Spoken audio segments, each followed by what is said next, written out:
Welcome, and thank you for taking the Be Smart, Be Safe course. The purpose of Be Smart, Be Safe is to improve your interactions with law enforcement at traffic stops so this unexpected encounter does not escalate into a crisis or worse. Understanding the rules and regulations that govern these interactions will help you be well informed and better prepared for traffic stops and other interactions with law enforcement. The role of law enforcement. In the United States, driving a car is a privilege, not a right. If you fail to obey traffic safety laws, you may be issued citations, assessed fines, and possibly have your driver's license suspended. The main duty of officers is to enforce laws and protect citizens and property.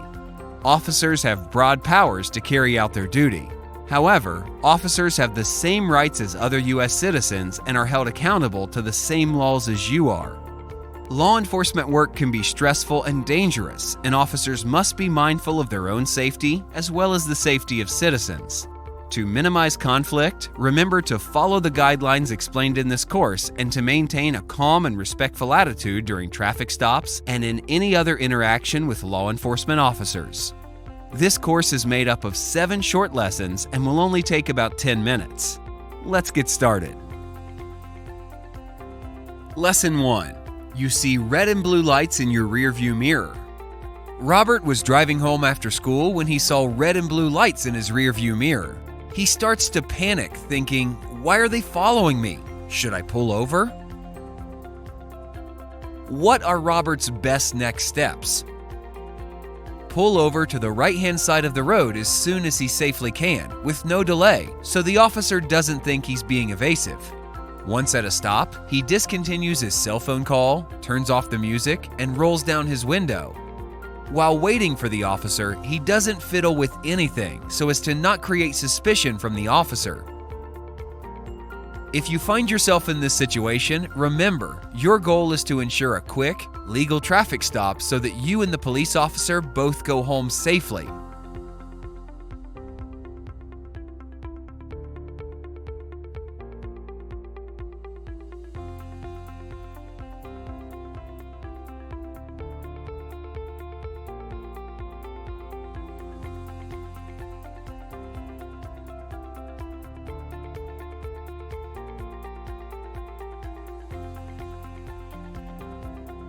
Lesson 2.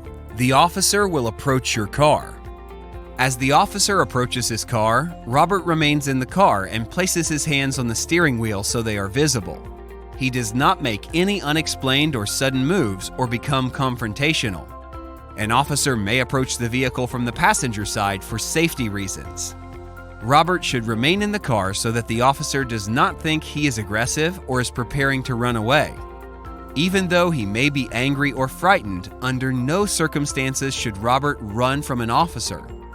When the officer comes to his car window, Robert lets the officer talk first and manage the conversation. The officer will ask him some initial questions like, "Do you know why I pulled you over?" Even though Robert has the right to remain silent, it is smart to create a positive atmosphere of cooperation and answer basic questions in a brief and accurate way.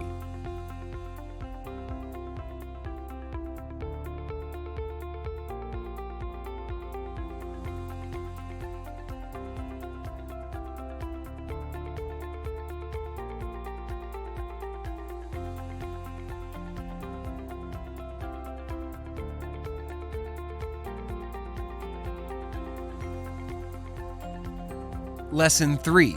The officer will ask for your license and insurance. The officer asks Robert for his driver's license and proof of insurance.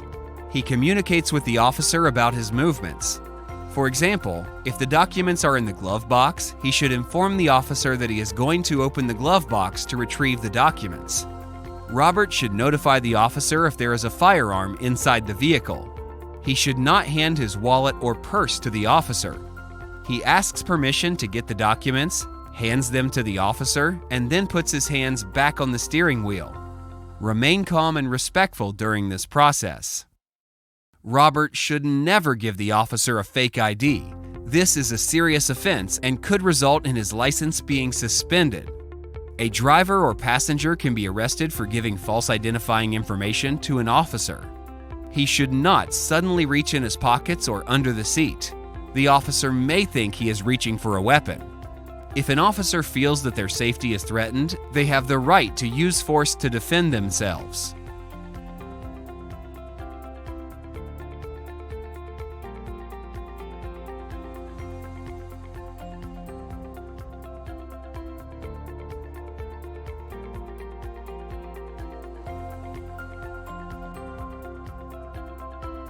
Lesson 4. May the officer search your car? If the officer asks Robert if they can look in his car, he can respectfully refuse. An example of a statement that Robert can use to deny a search is, "Officer, I do not consent to any searches." The officer must have clear consent from Robert or probable cause in order to legally conduct a search on his car, including, when practicable, a signed statement or a video recording. Some examples of probable cause include the officer detecting the odor of marijuana, observing beer cans, liquor bottles, or other contraband in plain sight. And if an officer believes that a crime was in the process of being committed, had been committed, or was going to be committed, they have probable cause to search Robert's car. If the officer believes that Robert has a weapon on his person, they may conduct a pat-down or frisk search of his clothing. Robert may not physically resist this search.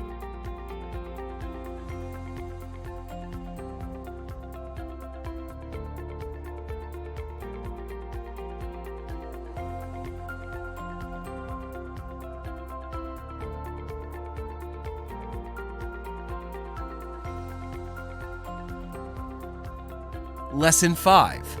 The officer may give you a ticket.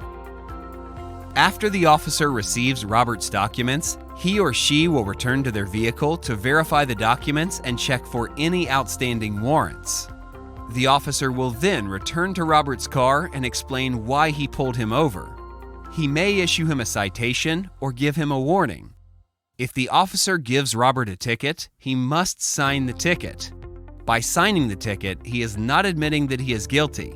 He is just agreeing to appear in court within the time specified. Robert must not disregard the ticket. He should tell his parents or caregivers right away. He also must contact the court within the appointed time on the ticket and follow all directions. Failure to appear in court at the appointed time may lead to additional fines and possibly a warrant for his arrest.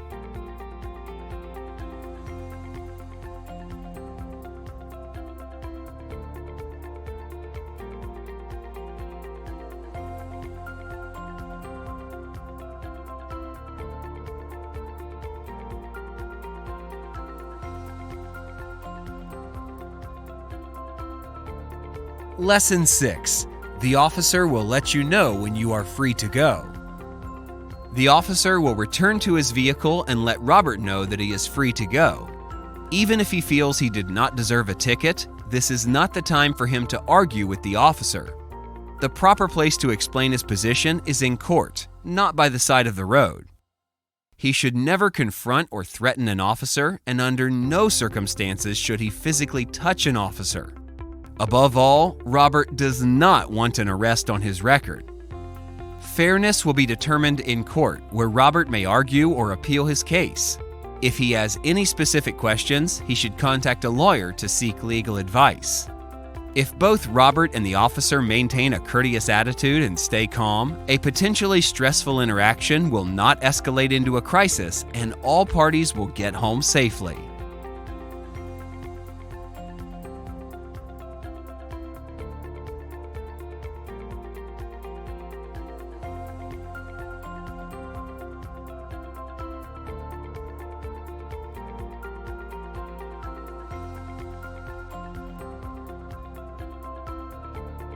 Lesson 7.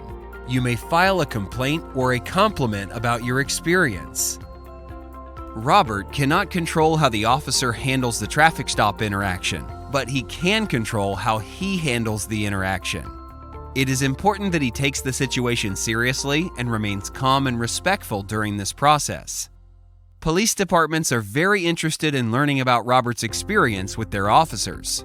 They understand that no one likes to get pulled over and that traffic stops are both unexpected and stressful, especially for young drivers. Most police departments have a process for Robert to share his traffic stop experience. He can look at the department's website or call the department to find out how to file a compliment or a complaint. It is important for police administration to learn about those officers that are rude and unprofessional so that they can take corrective action. It is equally important to learn about officers that are professional and respectful. These officers are positive examples of building community trust and respect and ought to be commended.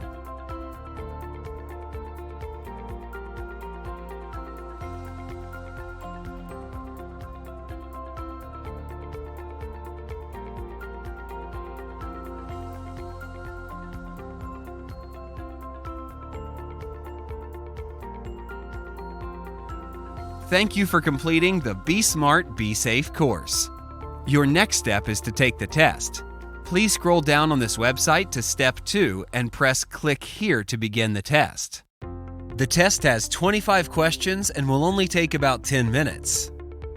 After you have completed the test, the system will automatically send your completion information to your school.